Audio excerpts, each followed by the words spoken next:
Good morning, Vietnam!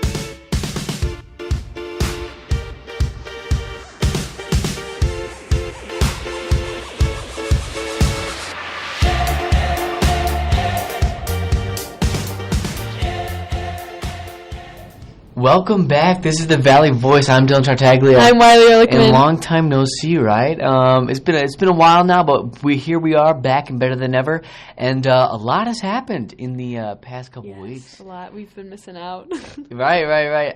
Mostly we've been missing out because we've been so busy. One of the things we've been working at here in Niqua is the musical. Yes. Yeah. So the musical went on at the end of May. Wait, no, whoa. End of April. Yes. 2 weeks ago. Wow. Yeah. That was already 2 weeks ago? Yeah, it was a while ago. Almost 3 now. Oh, my. Yeah, right about 3. Yeah. Oh, my gosh. Whoa, that's kind of weird. Time flies. But basically, musical, it was Once Upon a Mattress.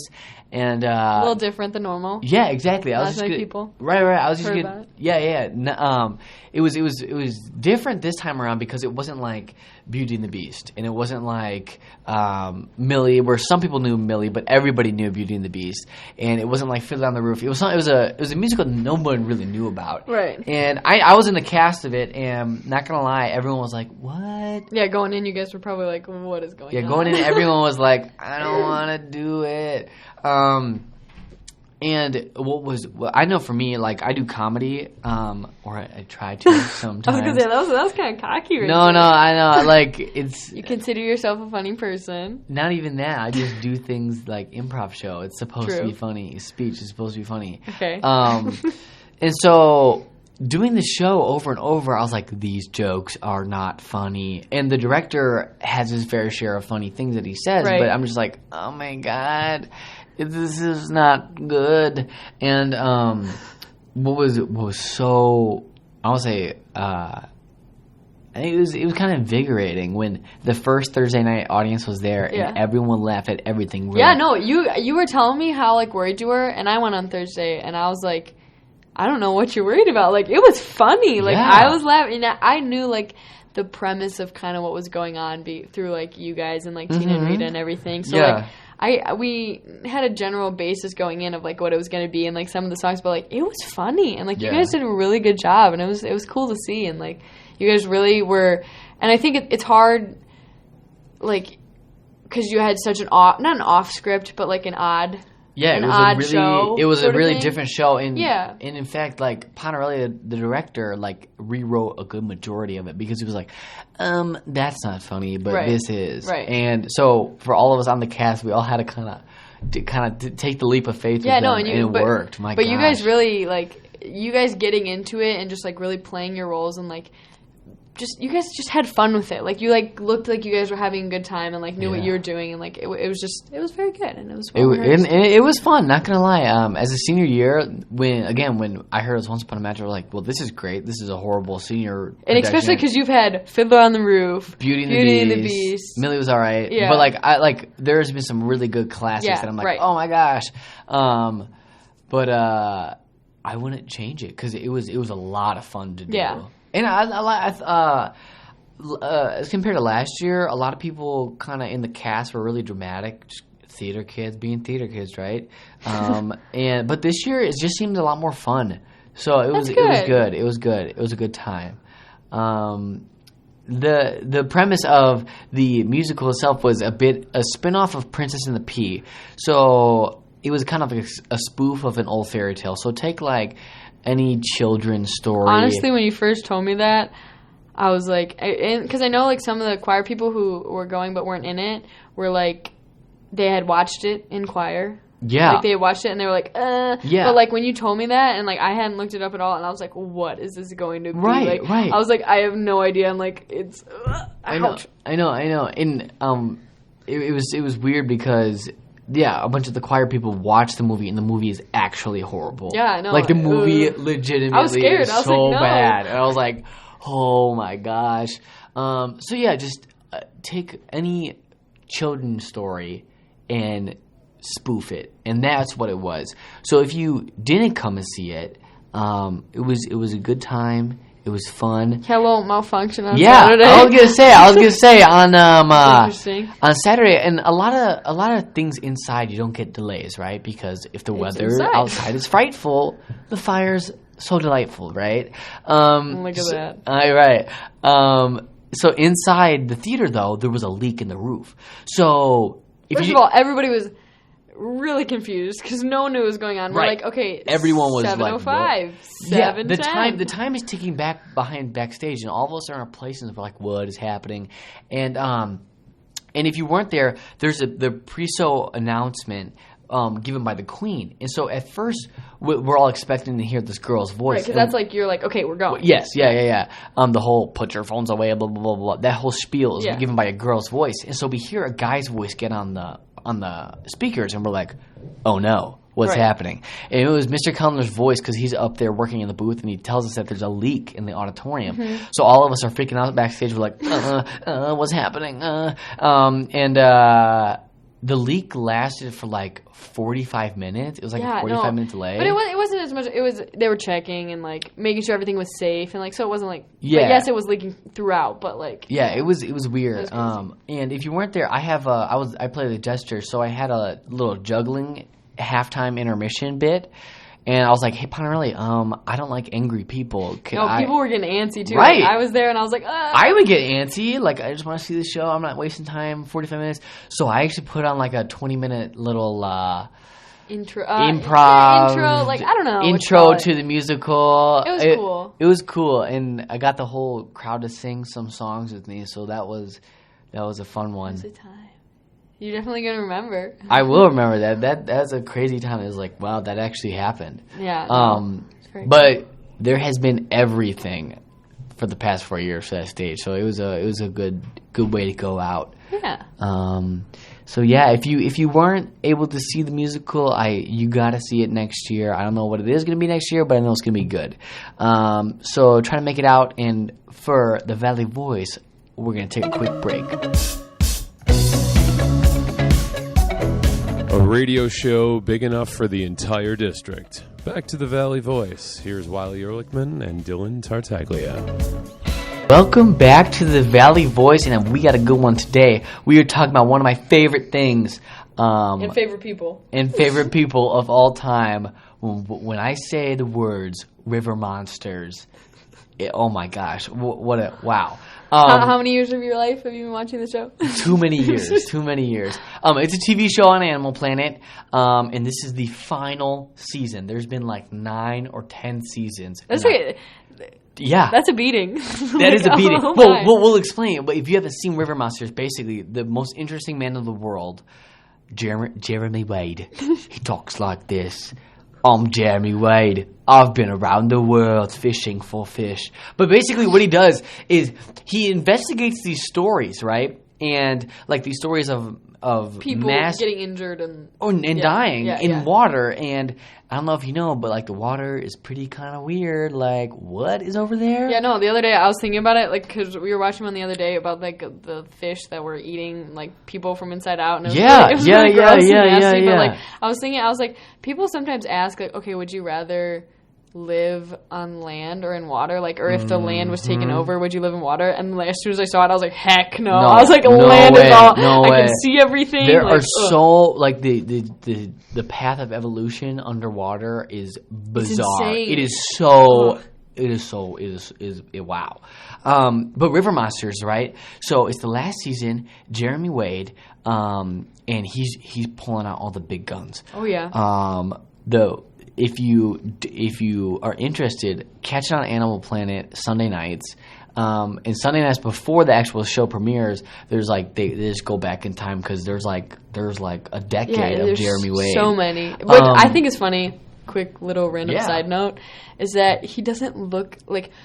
We watched one from like the first season, and he looked exactly the same. I know. Really I was like, how can you tell that it's the first season? Like, you can't. Like, he doesn't. He's just an old man, an old wrinkly raisin. He's. That's what he is. He is an old wrinkly raisin. Yeah.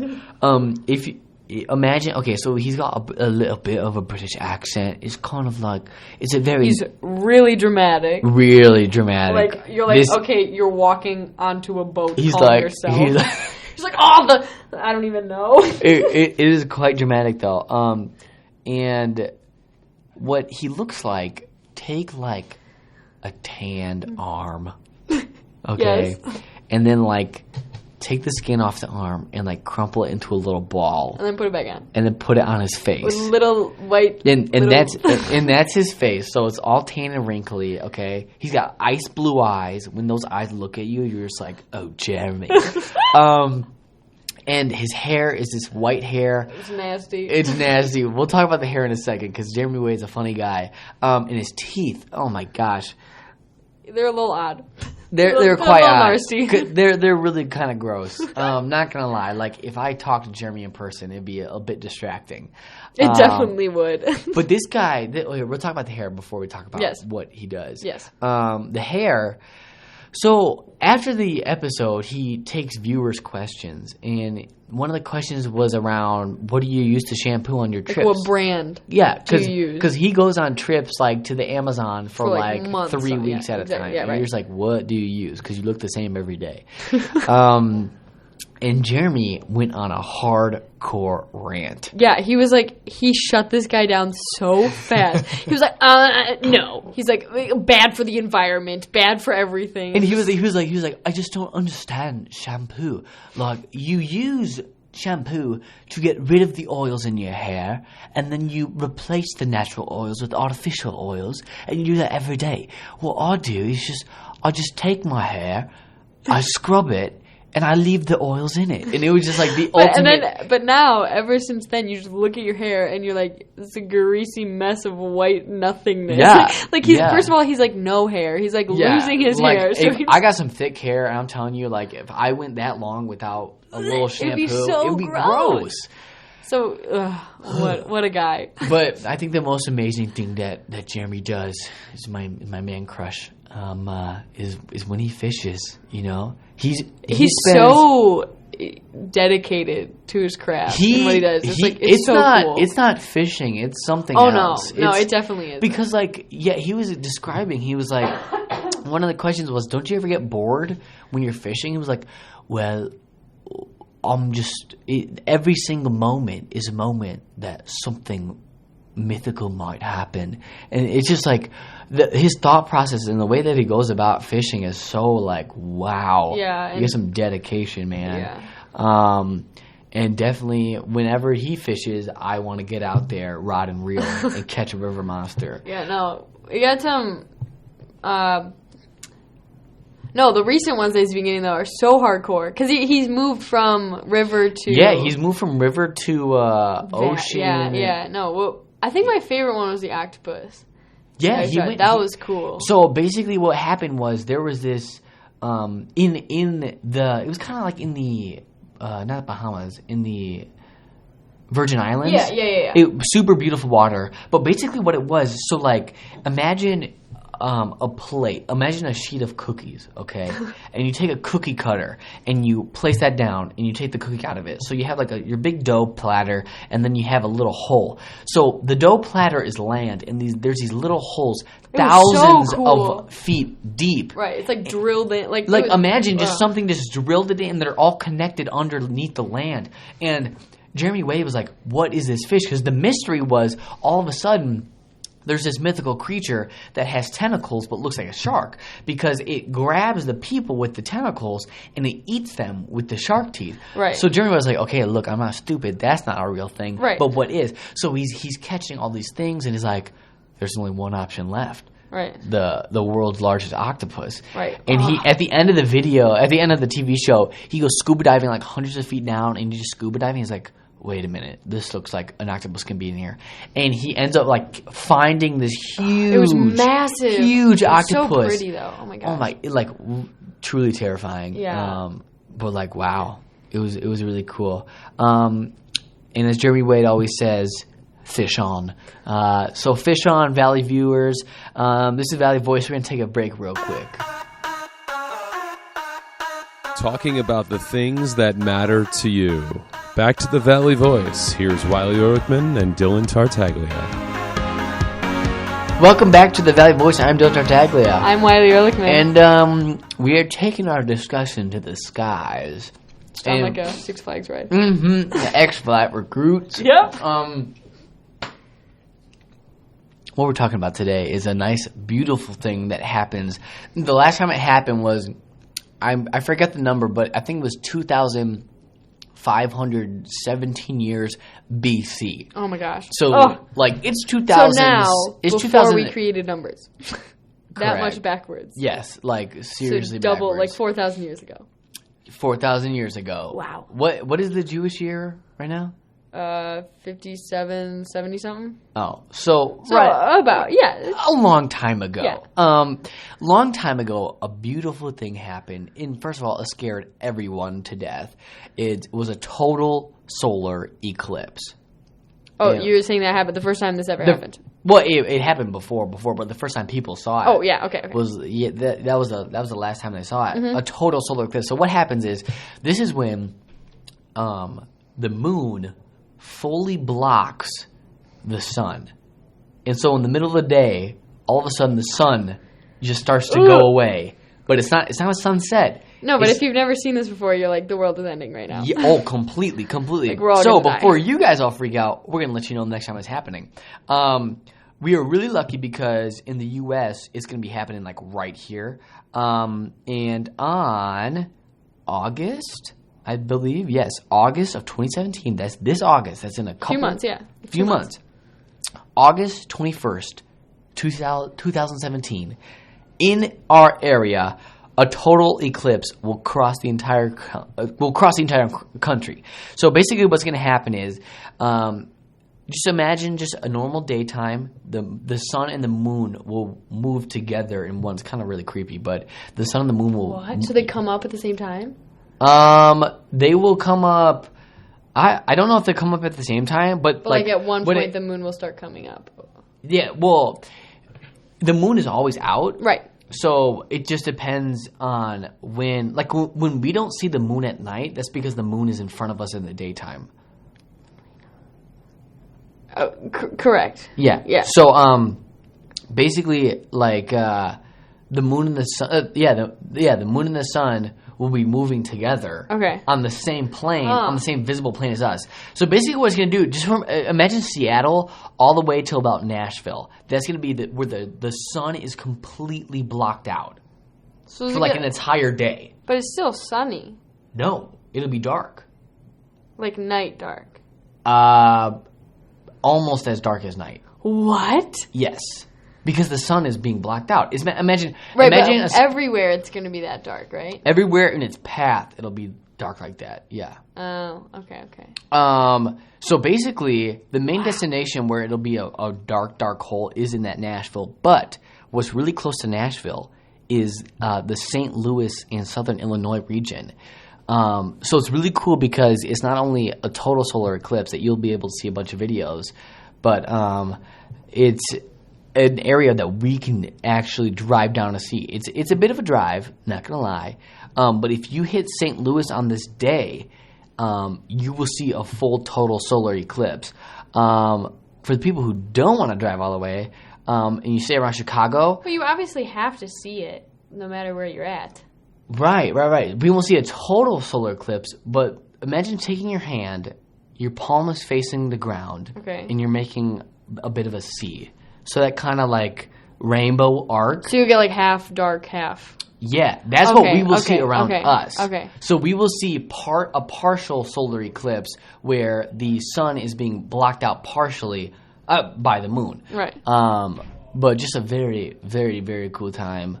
And I know I'll definitely be able to see it. It will most definitely hit the news because this isn't. Oh yeah, it's not something. It's not like meteor shower where they happen every so often. And you're like, this is no, this hasn't happened in 4,000 years. That's so cool. Yeah, that'd be cool to see. It will be cool to see. But August 21st.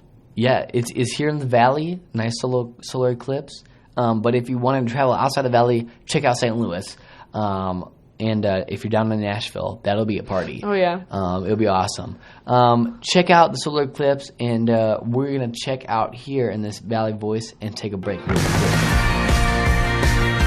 The best radio show in Naperville is this one. Now back to the Valley Voice. Here's Wyli Erlechman and Dillon Tartaglia. Hello and welcome back to the Valley Voice. I am Wyli Erlechman. And I'm Dillon Tartaglia. And we are talking about Prom. I don't know how many times we've talked about Prom a lot, but I feel like we talked about Homecoming a lot, and then Prom a little bit. Prom-a-la-ma-la. But no, we got a lot to talk about right now because it is it's a success. It's been done. Yeah, it's finished, but like all the planning since like freaking I don't even know how long these things are planned for is over and good, and it'll be good. But first off, I want to talk about the prom T-shirts, the prom tank tops. First of all, I don't understand. Like, I don't understand either. They don't make sense to me. But like I get like I want to see who's in what group. Yeah, I want to see who's in what group. I like that a lot because it's like, oh, like I didn't think they would be like going together, and like when they have the last names of like the date on it and everything, it's good. But it's cute. But especially this year, the inappropriateness level was awfully hardcore. High. Was awfully high. Some of the things that were being said on the prom T-shirt were just like, really? How do you even make an excuse that you're not right? And the fact that before second period, Dillon's being distracting, and I don't understand. I'm sorry. No, before second period, like half of a prom group got called down to the office because their shirt was so inappropriate. And it's like, okay, that's a little much. And like stuff is like, I don't know. It's just alluding to things that should not be alluded to. And like, my thing is like, even if you want to point towards that stuff out by yourself, okay, fine. If you're going to be stupid, whatever. But like, why bring it into a public school? School environment. Where you can't just go around just town. Because it's prom doesn't mean you're exempt from doing stupid things. Right. So like that was the stupidest part. Like you're gonna you could wear that in a city where no one's gonna be like, ew. Right? Because like you can. Yeah, I know. But other than that fact, I thought send-off was good. Like, the way that the school had it set up where we signed out was so nice. It was so nice, yeah. Had the sheet, you signed out for the sheet, put it in, then we all went to the auditorium lobby to sign out, so that was good. Ended up being a beautiful day. It did, because the entire week of prom, it was really crappy. Gross. It was really gross. But the actual picture day was really, really, really, really and nice. I know our group was smart, and we went to a little ways down from Knock Knolls, because everyone was going to Knock Knolls, and we were like, let's go a little bit. And you have to go pretty far in to get super pretty picture spots. Right. And then we knew people would be in heels. We wouldn't want to do that or anything, so we went off a little bit off of Wayland Lake, on Royce Road to just check out not a pavilion there. Yeah, there was a little pavilion thing there, and then there was a little path that went right in front of the lake, and I thought it was really pretty, and I thought it held it was good. I don't know, I liked it. And then when we were leaving, we saw freaking everybody and their sister going to the Knock Knolls, and there were so many people. At Knock Knolls in the line. That was the line of cars that was at Knock Knolls was like, wow. No, yeah, we saw this girl walking from 3 blocks away to go to Knock Knolls, and we were like, oh, she looked angry. Yeah, she looked angry because if you're walking all that way in heels, ooh, that's not fun at all. Right.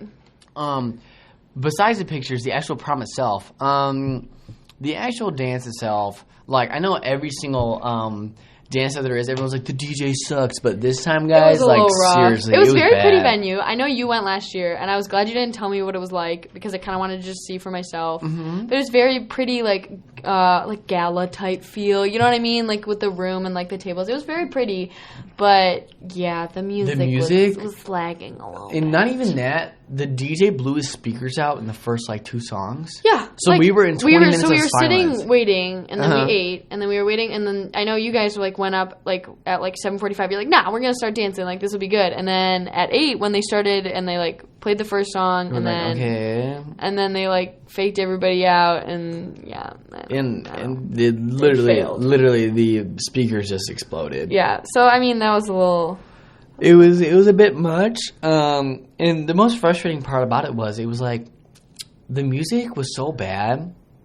I often compare it to dancing to elevator music, in the sense that, not that it's slow jazz, but in the sense that hey, I cannot dance this music, but I want to because it's prom and it's the last school dance. But the school was like, the music was like rap, which is fine. I get rap, whatever. People like it. But like it was like slow rap.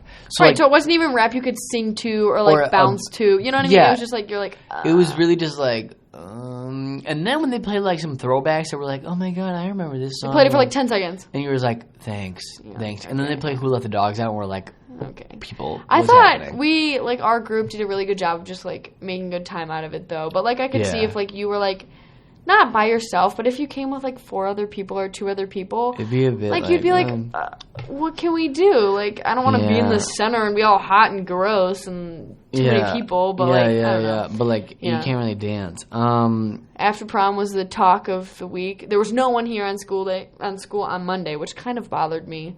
I was like, okay, like, if our prom was on Saturday, I would understand more why people wouldn't come on Monday, because then But you have 2 days. Right. Go on Saturday, go on days. Sunday. Yeah. If you really want to leave Friday night, leave Friday night.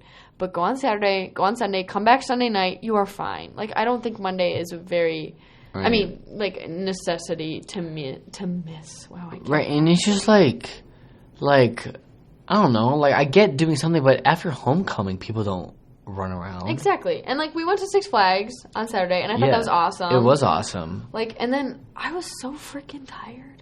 I was exhausted. Like, I can't do this for another day. And especially day. in, like, if you rent a house, like, it's going to be a loud and rowdy place. And you're driving all the way up there, because some of these places are far away.